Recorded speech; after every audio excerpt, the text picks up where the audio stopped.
Vous êtes citoyen, créateur, artiste, journaliste, intellectuel, chercheur. Mais aujourd'hui, je veux m'adresser à vous en tant qu'observateur alerte des enjeux du monde.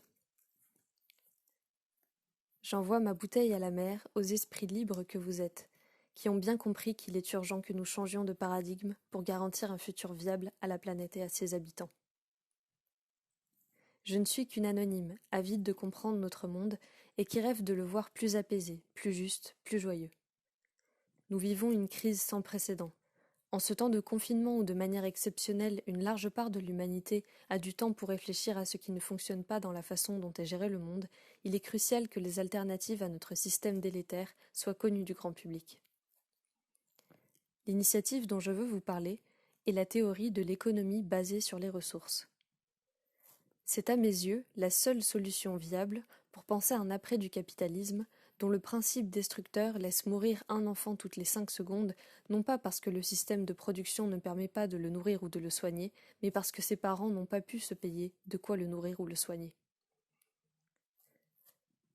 Dans ce paradigme aux conséquences inhumaines, mais que nous avons pourtant intégré comme naturel et inévitable, la gestion des problèmes sociaux et écologiques est confiée à des politiciens dont la compétence technique n'est jamais vérifiée, ainsi qu'à des groupes d'intérêts financiers qui se font continuellement la guerre pour gagner plus de pouvoir au détriment de la survie et du bien-être de tous les êtres vivants de cette planète. Une économie basée sur les ressources propose de remettre en cause le fondement de notre système et de considérer les problèmes sociaux et écologiques non pas comme devant être gérés par la politique et par la finance, mais comme des problèmes techniques pour lesquels c'est la méthode scientifique qui doit prévaloir. Ainsi, son principe de base est le suivant. Les ressources naturelles doivent être déclarées héritage commun à tous les habitants de la planète et gérées scientifiquement à l'échelle du globe afin de répondre aux besoins de tous. Plus que jamais, alors que le monde vient de connaître une vague de soulèvements réclamant plus de démocratie et d'égalité, alors que la conscience de l'urgence écologique est à son apogée, alors que nous subissons une pandémie gérée de manière totalement délirante qui va faire des centaines de milliers de morts et encore plus de pauvres, les fondements de la gestion actuelle du monde, au-delà des particularismes nationaux, sont remis en cause. Sans rentrer dans des considérations théoriques ou politiques, il semble évident que le système capitaliste, c'est-à-dire un système dont le principe directeur est la propriété privée et l'argent, est inconciliable avec le respect de la vie humaine et de la vie en général. Ce système n'est plus qu'une coquille vide, qui ne se maintient que grâce au cynisme de ses défenseurs, mais aussi grâce à la peur de l'inconnu de tous les autres, ceux qui, malgré le fait qu'ils voient l'absurdité de continuer dans cette voie, se réfugient dans un discours fataliste. L'ingénieur social américain Jacques Fresco a passé sa vie à élaborer un modèle alternatif à ce système destructeur.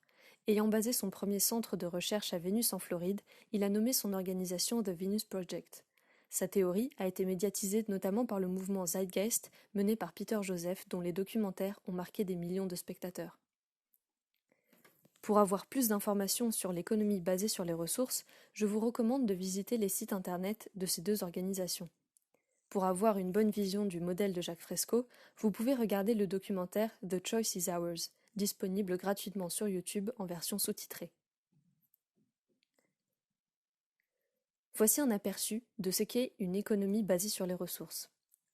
L'histoire montre que l'inégale répartition des ressources sur les territoires produit inéluctablement des guerres pour le contrôle de celles-ci.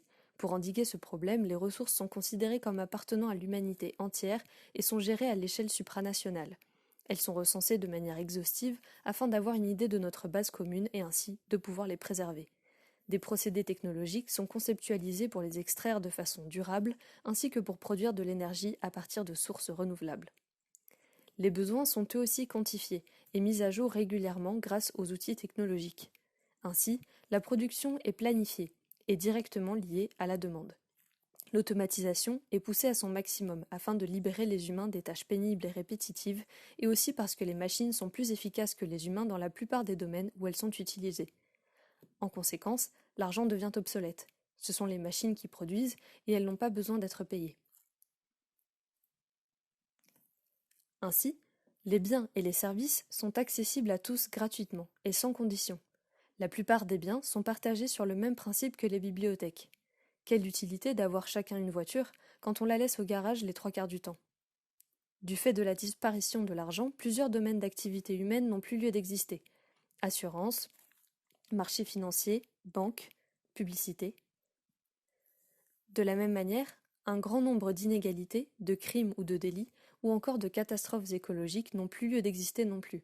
Plus de corruption, plus de vol, plus d'obsolescence programmée, plus de surproduction de produits inutiles et de gaspillage, plus de publicité mensongère inculquant des normes de corps et de pensée discriminantes, plus de pauvreté, plus de malnutrition, plus de trafic, plus de sans domicile fixe, plus de marchandisation de la santé ou de l'éducation.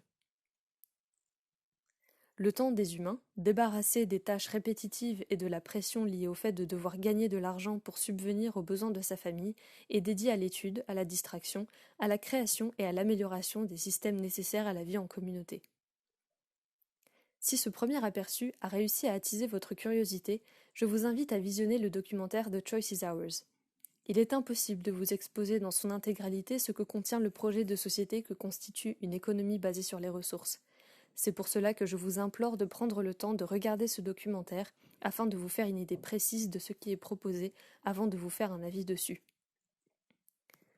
Si cela vous semble utopique, je vous pose la question suivante. Qu'est-ce qui est le plus utopique ? De persévérer dans la voie que nous connaissons aujourd'hui ou bien de commencer à réfléchir à un après qui vaille le coup ? Je ne veux pas faire la promotion d'un modèle parfait à accepter sans broncher, comme une nouvelle religion qui sauverait l'humanité. Ce que je vous propose, c'est un exercice intellectuel, réfléchir ensemble et comparer comment cela se passerait dans un système où l'économie serait basée sur une gestion scientifique et non marchande des ressources de la planète, en prenant comme cas d'étude la gestion d'une pandémie par exemple. Mon but est simplement d'enrichir votre réflexion. Au moins, aurez-vous entendu parler d'un modèle alternatif de société ? Face à cette proposition de changement de paradigme, deux réactions sont possibles. Premièrement, vous pouvez être enthousiaste. La question qui vous semble rester en suspens est certainement la suivante. Comment faire advenir une telle société ? Pour l'instant, en parlant, tout simplement. Plus il y aura de personnes qui parlent de ce nouveau paradigme et plus il aura de chances d'advenir tôt.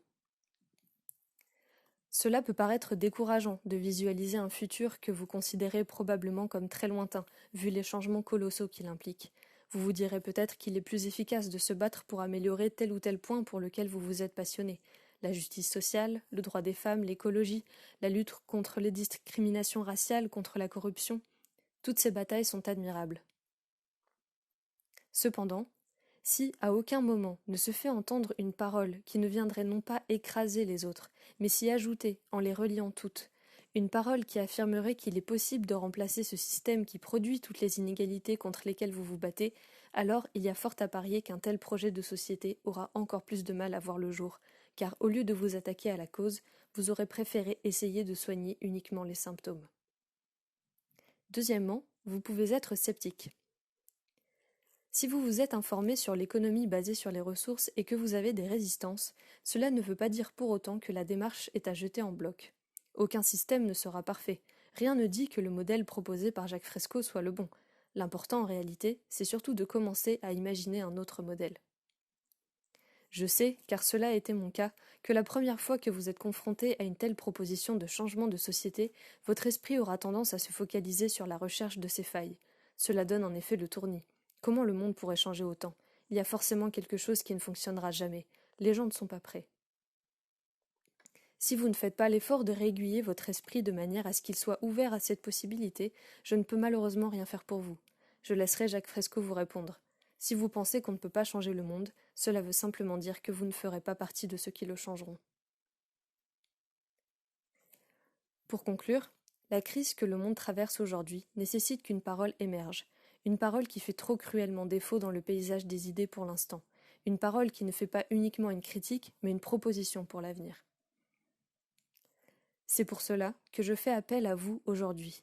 Vous qui avez soit des audiences importantes, soit simplement un entourage de proches.